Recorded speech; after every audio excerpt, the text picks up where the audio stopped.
পুলিশের হাতে আক্রান্ত ভাঙড়ের দাপুটে তৃণমূল নেতার ছেলে। ট্রাফিক পুলিশের মারে কান ফেটে রক্তারক্তিতে অসুস্থ হয়ে পড়েন তৃণমূল নেতার ছেলে নাজমুল আলী মল্লিক। ঘটনায় চরম উত্তেজনা সৃষ্টি হয় বাসন্তী রাজ্য সড়কের ঘটকপুকুর চৌমাথায়। খবর চাউর হতেই সাধারণ তৃণমূল কর্মীরা ঘটকপুকুরে ছুটে আসেন। পরিস্থিতি সামাল দিতে ঘটকপুকুর ট্রাফিক পুলিশের পাশাপাশি ভাঙড় থানার পুলিশ ছুটে আসেন। শনিবার রাতে ঘটকপুকুরে ইন্ডিয়ান অয়েল পেট্রোল পাম্পে পেট্রোল নিতে গিয়ে প্রথমে পুলিশের বাধার সম্মুখীন, তারপরে কিলচর ঘোষিতে হসপিটালে চিকিৎসাধীন ভাঙড়ের দাপুটে তৃণমূল নেতা তথা ভাঙড় ১ নম্বর পঞ্চায়েত সমিতির মৎস্য কর্মাধ্যক্ষ সাদেক মল্লিকের ছেলে নাজমুল মল্লিক। আঘাত এতটাই গুরুতর যে নলমুড়ি প্রাথমিক স্বাস্থ্য কেন্দ্র থেকে তাকে কলকাতায় স্থানান্তরিত করা হয়েছে। আক্রান্ত তৃণমূল নেতার ছেলে নাজমুলের দাবি, ট্রাফিক পুলিশের কনস্টেবল রাকেশ পালের সঙ্গে পাম্প মালিকের একটি ঝামেলা হচ্ছিল। এমন সময় গাড়ি নিয়ে পাম্পে তেল ভরতে যায়, তখনই প্রচুর ভিড় ছিল। পুলিশ একটি গাড়ি পাম্পের ভেতর থেকে বাইরে আসতে দিচ্ছিল না। আমি বাইরে এসে গাড়ি সাইড করে যেতেই আমার দিকে তেড়ে এসে মারধর করে, কান ফাটিয়ে দেয়। কান দিয়ে রক্ত গলগল করে পড়তে থাকে। স্থানীয়রা ছুটে আসে। ঘটনায় রীতিমতো ক্ষুব্ধ স্থানীয় তৃণমূল কর্মী থেকে নেতৃত্বরা। হয়েছে বলতে গেলে ওখানে আমার একটা গাড়ি তেল নিয়েছিল, পাম্পের মধ্যে ছিল, আর একটা 12 চাকা গাড়ি নলমুড়ি থেকে টিয়ার করে ধান লোড ছিল, ও নিয়ে পাম্পে তেল ভরতে গেছিলো। তেল ভরতে যাওয়ার সঙ্গে সঙ্গে ওখানে মন্দিরের সামনে থেকে পাম্প পুরো সব জাম ছিল। জাম থাকলে আমি গাড়িটা সেই বামনিয়ায় পাঠিয়ে দিই। ওই গাড়িটাকে ফের ওখান থেকে ঘুরিয়ে আসতে বললাম। এসে পাম্পের মুখে দাঁড়িয়েছে, পুরো রাস্তা জাম। অফিসারের সঙ্গে পাম্পের ম্যানেজারের ঝামেলাটা হচ্ছিল যে তোর পাম্পে কত ক্যাপাসিটি নেই, তুই এত গাড়ি কেন ঢোকাবি, তোর পাম্পে থেকে আজকে একটা গাড়ি ভারতে দেবো।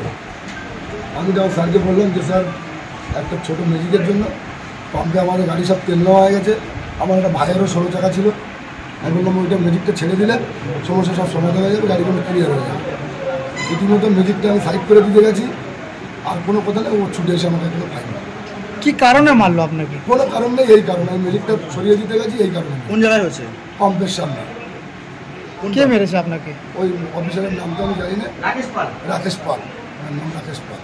আপনার সাথে কি কোনো রাগারাগি ছিল? কোনো রাগারাগি না, মস্তানি কিছু না, উনি মস্তানি গেলায় সবসময়। ঘটনাটা কোন জায়গায় ঘটেছে? পাম্পের সামনে। কোন পাম্প? পূর্ণ ভারত পেট্রোল পাম্প। আপনি কি চাইছেন এখন? আপনি কি চাইছেন এখন? ওর বিরুদ্ধে কেস নিতে হবে, কেস করতে হবে। উনি তো আমার বিনা অপরাধে মেরে, আমার তো কোনো অপরাধ নেই।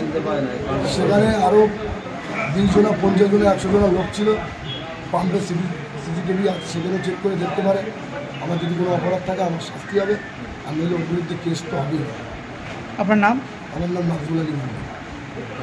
আইএনটিটিউসির ভাঙড় 1 নম্বর ব্লকের সভাপতি আইনাল মোল্লা ঘটনাস্থলে ছুটে এসে পুলিশের বিরুদ্ধে সরব হন। তিনি বলেন, ট্রাফিক পুলিশ অফিসার রাকেশ মারধর করেছে, বিনা অন্যায় মারধর করেছে। বিধায়ক সাহেবের নির্দেশে আমরা ধৈর্য ধরে আছি, রাস্তা অবরোধ করিনি। 9:10 নাগাদ আমাদের পঞ্চায়েত সমিতির কর্মদক্ষ ছেলে, মৎস্যের কর্মদক্ষ ছেলে